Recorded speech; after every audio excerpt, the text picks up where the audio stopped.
melhor que saia desde o início de lá, que a coisa já vem redonda, né? Então sempre tem uma resistência quando o vereador propõe, a não ser que ele seja da base. Como eu não sou da base, eu tenho muito mais dificuldade para aprovar meus projetos. Mas aí, no caso seu, você está pautado em que setor da Câmara? Porque o novo, ele está a favor do cidadão, certo? Sim. Você vai ter a base, acredito eu que seja uma base direitista.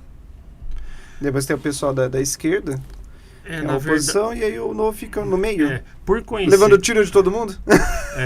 A base não tem tanto essa característica de ser direita ou esquerda, se bem que é uma coincidência que a maioria tem esse viés.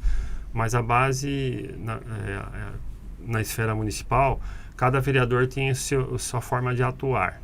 Então, para a maioria dos vereadores da base, que são 25 dos 33, eles preferem ficar na base porque isso facilita o trabalho deles, na pauta deles, que normalmente é fazer a zeladoria e o assistencialismo em bairros da periferia. A maioria tem essa característica. Então, você ser da base, você tendo o apoio da máquina administrativa, fica muito mais fácil para executar esse serviço, e aí eles conseguem desempenhar esse que é o objetivo deles. O novo, como eu falei, não defendemos um bairro, um setor, um sindicato, universidade, nada disso. Então é o cidadão. Então nós não temos essa referência territorial como eles têm, né? E os 6 da oposição, a gente sabe que eles são uma pauta ideológica deles, que não tem nada a ver com o objetivo da administração pública.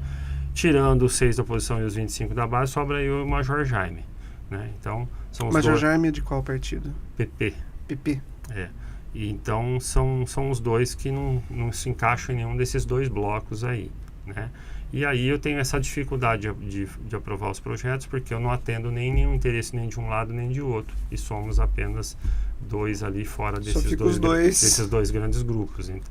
Mas eu considero que foi um sucesso aí nesses 2 anos, porque mais de 100 projetos que eu já protocolei, acho que mais de 10% a gente aprovou. É um número bom. Um número bom. E temos colaborado demais, assim, muitos projetos que o prefeito aprovou, teve grande participação nossa. Muito bom, muito bom. Já teve algum resultado da entrega da desburocratização? Existem mudanças pontuais, a gente pede umas coisas em bloco, né? E aí a coisa vai acontecendo devagar, de forma pontual. Teve um decreto do prefeito Dário o ano passado para desburocratizar a prefeitura de uma maneira geral, né? Mas aí é um decreto, e aí cada secretário vai ter que colocar aqueles pontos do decreto em ação na sua secretaria. Aí vem as dificuldades, né? Tá aqui, eu estou tentando fazer, mas não consigo, isso aqui vai demorar mais tempo, aqui já melhorou um pouquinho. Então é uma coisa que, se você não estiver lá dentro, você não consegue mensurar. Eu tenho aí, 600 requerimentos, que você muitas vezes também dá bastante ideia pra gente, né? Vira e mexe. E aí os requerimentos também são limitados, porque tem pautas que a gente manda para uma secretaria ou para uma autarquia, e para vir a resposta, além de demorar, ela vem mal redigida ou incompleta. Aí você tem que fazer vários requerimentos para ter a resposta daquilo que você quer. Isso pode levar mais de um ano. Você faz o requerimento do requerimento do requerimento para poder tirar o... Então extrair. Não é muito eficiente. Tem outras vezes que você precisa até ir no Ministério Público, porque nesse ponto passa dos limites, né? A gente está falando de línguas diferentes, de mundos diferentes, então vamos representar o Ministério Público. Achei que fosse nesse ponto. Sim. E sobre apoiar a base, prefeito e tudo mais, uma dúvida que eu tenho sobre a ideia do novo. Terceirização do serviço público.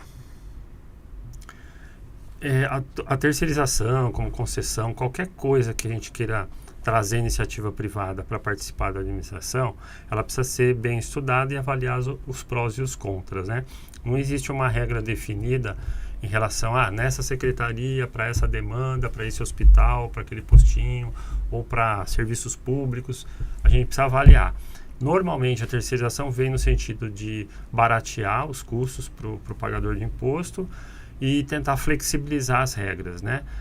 Quando eu considero pessoalmente que sempre o ideal você ter um equilíbrio entre essas duas forças. Então você tem que ter uma parte que é servidor público de carreira, para ter aquela continuidade, e você precisa ter uma terceirização para ter essa flexibilização, essa rapidez de resposta, né?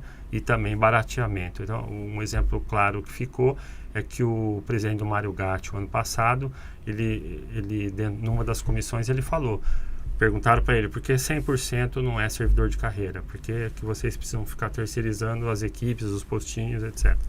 Falou, questão de custo. Eu preciso aumentar no mínimo 3 vezes mais o orçamento da saúde para poder cumprir com essas obrigações. Então, isso é a primeira, né? E a segunda, que é em termos de qualidade, tem lugares que você faz uma terceirização que às vezes você erra no modelo, na forma como você implementa, às vezes você erra na empresa que está prestando serviço, como já aconteceu em Campinas, teve que trocar, às vezes você tem corrupção no meio, que tem os agentes públicos ligados com a empresa que ganhou. Então são tantas variantes, né, que só analisando caso a caso, fazendo uma boa consultoria, é que você pode medir os níveis de terceirização que você precisa fazer e acertar na contratação da empresa. Infelizmente, a licitação pública, ela contrata sempre mais barato, e sempre mais barato não é o ideal, né? Mas eu acho que tudo envolve a questão da gestão, né? O prefeito, os secretários, eles são os caras responsáveis por medir, equalizar e ter o termômetro ali para detectar em cada setor, em cada secretaria, como que está indo essa equação de terceirização ou não, para ir dosando isso, né? Então tem aquela frase famosa, a diferença entre o veneno e o remédio é a dose, né? Então eu não vejo assim, vamos terceirizar tudo ou não. Eu acho que é uma questão de equalizar e para cada caso a gente ir dosando isso. Dosar o veneno de forma correta. Para que seja remédio. O remédio. Para que seja remédio, não veneno. Muito bom. E o novo pretende entrar para o executivo? Hoje, falando no município. Município. Sempre, né?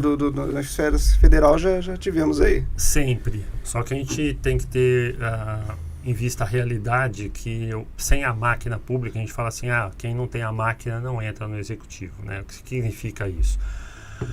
A grande maioria dos votos é da periferia, é do povo que não tem esse conhecimento da política e que tem necessidades básicas elementares. Então tem gente que está passando fome, tem gente que não tem onde morar, e qualquer coisa que você fizer por eles, você vai ganhar o voto deles. Seja a cesta básica, seja um favorzinho, seja um material de construção, qualquer coisa. E aí os vereadores, não só de Campinas, no Brasil inteiro, estão muito atentos a essa população. Durante os 4 anos eles ficam ali de alguma forma tratando com essa população. Então, o poder da base governista e daqueles, mesmo que não estão hoje dentro da Câmara, continuam fazendo isso de uma forma indireta e podem retornar, mesmo de não ter ganhado no último mandato. Então, assim, existe um grande número de vereadores e ex-vereadores, ou aqueles que vão entrar, que já atuam nessa linha. Então, mesmo os que entraram, antes de entrar, eles já prometeram isso. Então, eles eram líderes de bairro, chega lá, eu vou defender o bairro aqui, se eu entrar. Aí ele entra, ele ficou vendido com essa pauta, ele nunca mais vai sair dessa promessa que ele teve, senão ele vai perder a base eleitoral dele. Então isso é ter a máquina. Então quando você vai eleger um prefeito, você chega e fala assim, vai depender do número de vereadores que eu tenho. Cada um desses caras, ele já sabe quantos votos ele tem. Ele chega, eu tenho 5 mil, eu tenho 3 mil, por quê?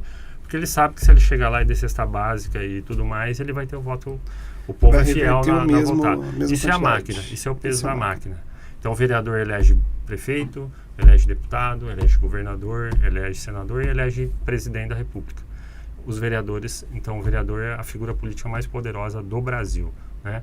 Então quando você pega um partido novo, que tem 7 anos de idade, é novo mesmo, né? Como você tem no nome. É verdade, Adriano Novo. E ninguém sabe que existe, a grande maioria não sabe. Então, você fala, mas Paulo, você foi eleito, né? Você tive 3 mil votos. Para você ser prefeito, você precisa de 200, 300 mil, dependendo da eleição. Então é uma diferença de escala muito grande e com uma estratégia totalmente diferente. O legislador, o vereador ou o deputado, ele está falando para aqueles caras que elegeram ele. Então eu vou fazer o meu mandato falando para quem me elegeu e quem está me cobrando diariamente, como você. Aí se eu vou ser candidato a prefeito, eu vou ter que falar com o PT, com o PSOL, com Às vezes todos os partidos. Que é aí que entra a história de coligações e tudo mais. Acabou, eu não sou um prefeito do Novo, eu sou um prefeito de Campinas.